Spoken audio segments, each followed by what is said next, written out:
Hi everyone, I'm Carol Keller, Independent Stampin' Up demonstrator from Illinois in the US, and today's project is part of our global SU vlog hop, in which a group of demonstrators from around the world have YouTube videos every month, and when you click in the description, you can go to the hop to the next person. Our theme this month is storage and or stationery, and I have for you a magazine style container that will hold 6x6 designer series paper, perfect as a way to help organize it. So let's get started. All right, here is one of the designs that I've done. So as you can see, it's just a decorated little box that your designer series paper can fit into. It can fit 4 packages in one box. So it's just a way to help keep them organized. And it does take a little bit to make, but it's not too bad. I'm going to just move it out of the way today so that we have room to work. And I'm actually going to do a different one from this because I wanted to give you a couple of options for ideas. And at the end, I will actually show you a third one. But this is what we're going for, a little mini magazine holder that's actually perfect for, or magazine style holder, I guess you would say. That's perfect for your designer series paper. So for this one, I'm going to start with some Bermuda Bay cardstock.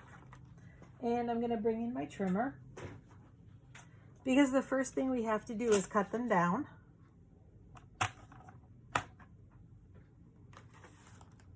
We need them 8 1/4 inches by 8 3/4 inches, which is 21 centimeters by 22.2 centimeters.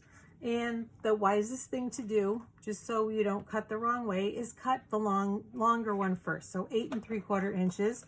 And the reason I say that is if you turn it this way, you know it won't meet because it's not that long. It's only 8 1/2 inches. And so then you know you won't cut the wrong side. So cut the long one first.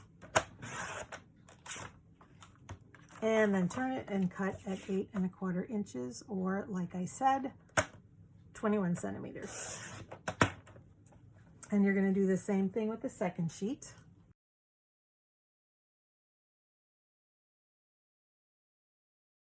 And now we're going to bring in the Simply Scored scoring tool because we will be doing several different score lines, making several different score lines on these sheets.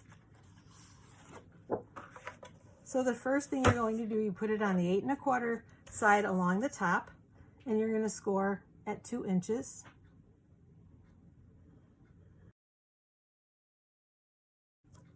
And you're going to turn it 90 degrees to the right and score at 1/2 inch.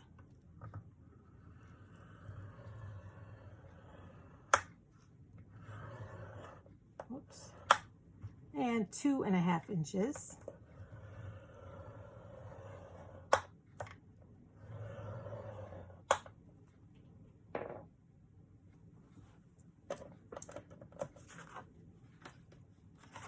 And then the same thing with this sheet.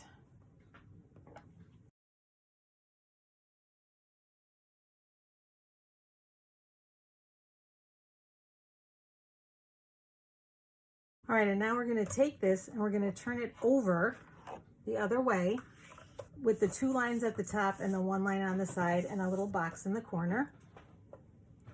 And now we are going to score at 5 1/2 inches or 14 centimeters. But we're only going to score down to that second line, and that's it. And for the second piece, we are still going to have the 2-inch side here, but the box this time is toward the bottom. And we are going to make just a notch at the 5 1/2 inch or 14 centimeter mark, like that. Our scoring is done. And now if you would like to, take a ruler and a pencil and make a line from the notch to the 2 1/2 inch mark at the end. So you're making a line that goes that way. And the only reason I'm not doing it is I don't want to have to erase it later. I'm being a little lazy. But if making it is easier for you to see, then do that. Because then the next thing we're going to do is cut along that line. So it's the the point where that second score line ends and the notch are both in the channel of the trimmer. Make sure that's lined up correctly.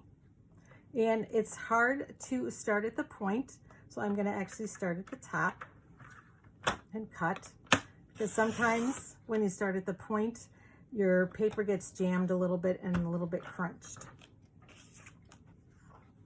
All right, now for the second piece, we are actually cutting off this box completely, and we're going to cut a diagonal from the edge of where the score line is to the corner. And again, if you would like to make a line with your ruler and a pencil, it would be that way. But I found that I could use my trimmer, and I can cut this box off.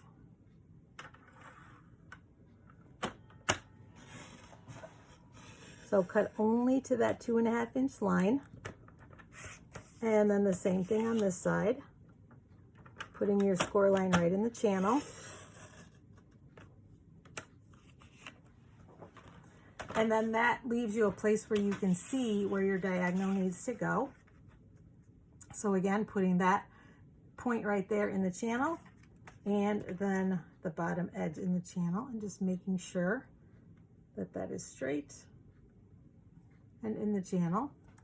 And I am going to start from a little bit from above the bottom and go down and then up to that mark. So again, your cardstock won't get crunched. And so now you should have two pieces that look like this. And we are going to want to decorate these. So the next thing I'm going to do is cut out the panels that we will need. So actually, when it is assembled, it will be this way. So we need panels, we need basic white panels for all 4 of these. So I'm going to bring in my trimmer again, because we need 2 basic white panels in 6x6 that we are going to customize for that space. If you have a 12x12 sheet, that's easier. There is less waste, but I just grabbed an 8.5x11, and that works too. But the problem is you need 2 sheets of the 8.5x11. Okay, so now we need to customize these to this section, this oddly shaped section of the box. And the way I did it, and hopefully you can see this on camera, I am leaving a slight border, an equal border all the way around. And we just have to figure out how to slice this to make that same border there. So basically what I'm going to do is look and measure from the top down about the same distance as the border is all the way around the other sides, and make a little pencil mark. I'm going to bring my trimmer in, and the same thing, I'm going to put the corner, the opposite corner in the channel, and the pencil mark in the channel. So I've got my pencil mark and I've got my corner, and I'm slicing it, and that should be the direct measurement, so that again there will be a border all the way around that's pretty equal in length. This is easier than trying to take measurements and then still cut it on the diagonal. I tried that and I found it was a lot more difficult. The demonstrator whose video I originally saw, her name is Caroline. I will put it in I will add it to the video when I do it. I can't remember her last name, but I know her first name is Caroline. When she did it, she decorated the panels separately and then added them at the end, and I found it was easier to do it now. So, and she cut hers so that they just all went straight across, but I wanted to cover the whole space, and so that's how I adapted this to make it so that it fits the whole space. And then we're going to just do the same thing on the other side. Put it in the same spot, leaving a border, and then marking again with a pencil about the same distance down so that there's a border here as well, and putting a little mark. And bringing my trimmer back in and doing the same thing. Mark in the channel, corner in the channel.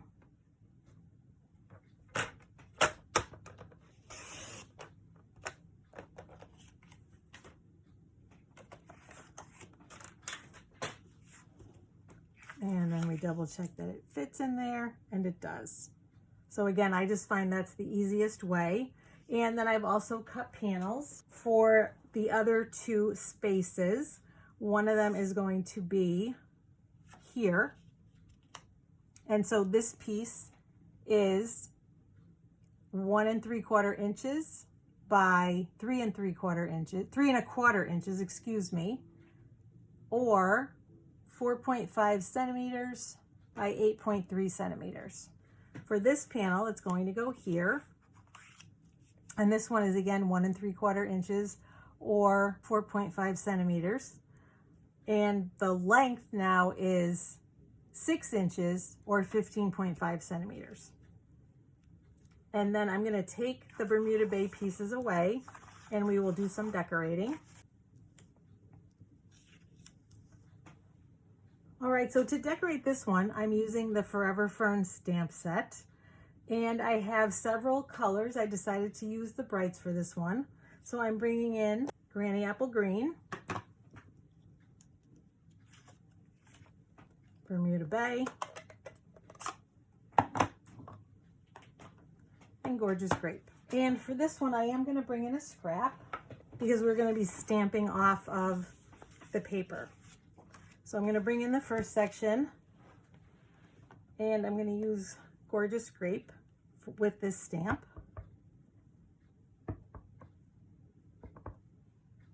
And we're going to kind of stamp randomly, I think, around.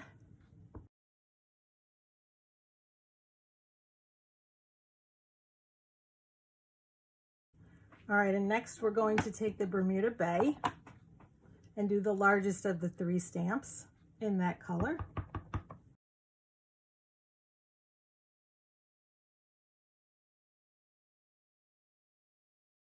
And then we'll do some filling in with the Granny Apple Green.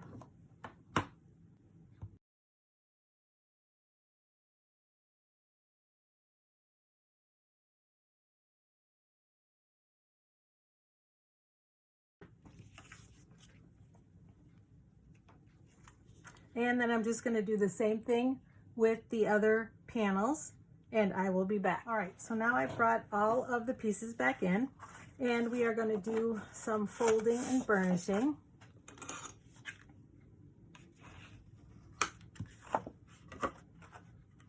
But actually, before we do that, we are going to do some cutting.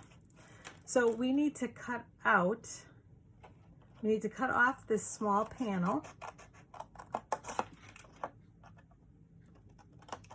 And then cut up on the score line.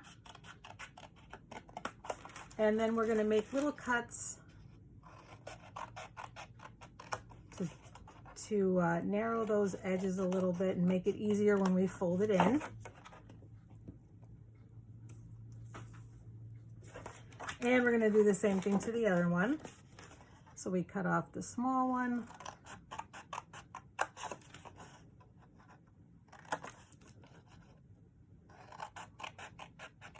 And cut in, cut up on the score line, and cut in again.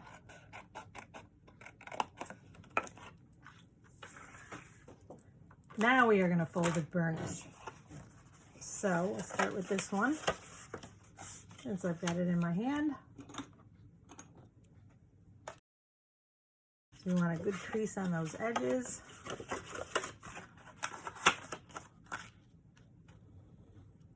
That will make it easier when we put both sides together.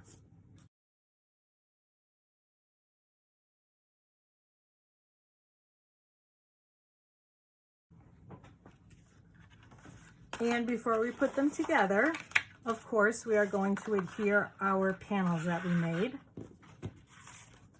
with some Stampin' Seal.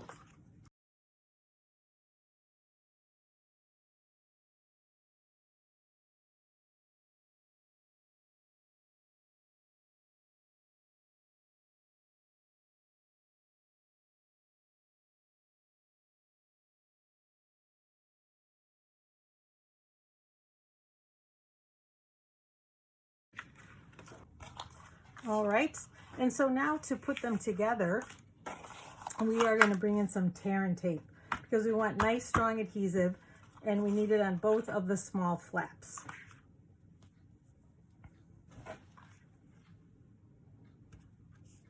You could also use Seal Plus, but my tear and tape is usually my go-to when I want something to really adhere well, although like I said, Seal Plus would work also,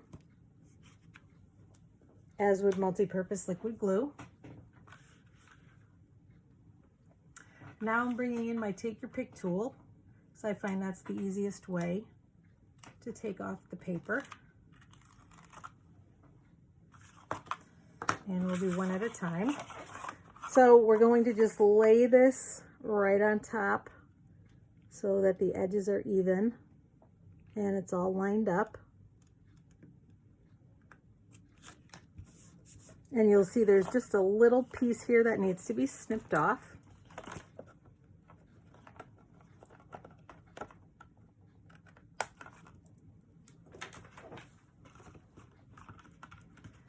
And then for the other side,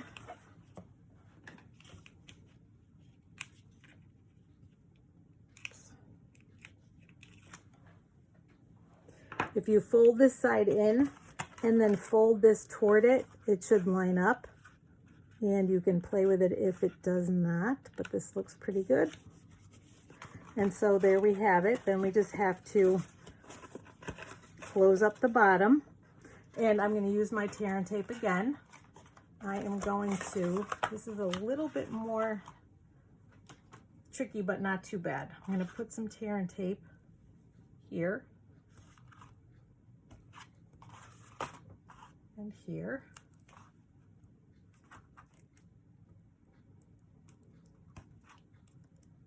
And then on one of the flaps.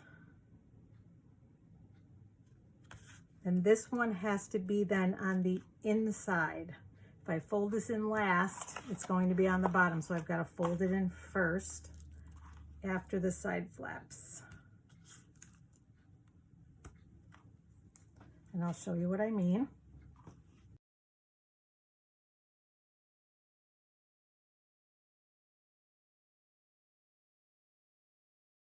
So you are going to put the flaps in and then lay the one with the tear and tape on it in.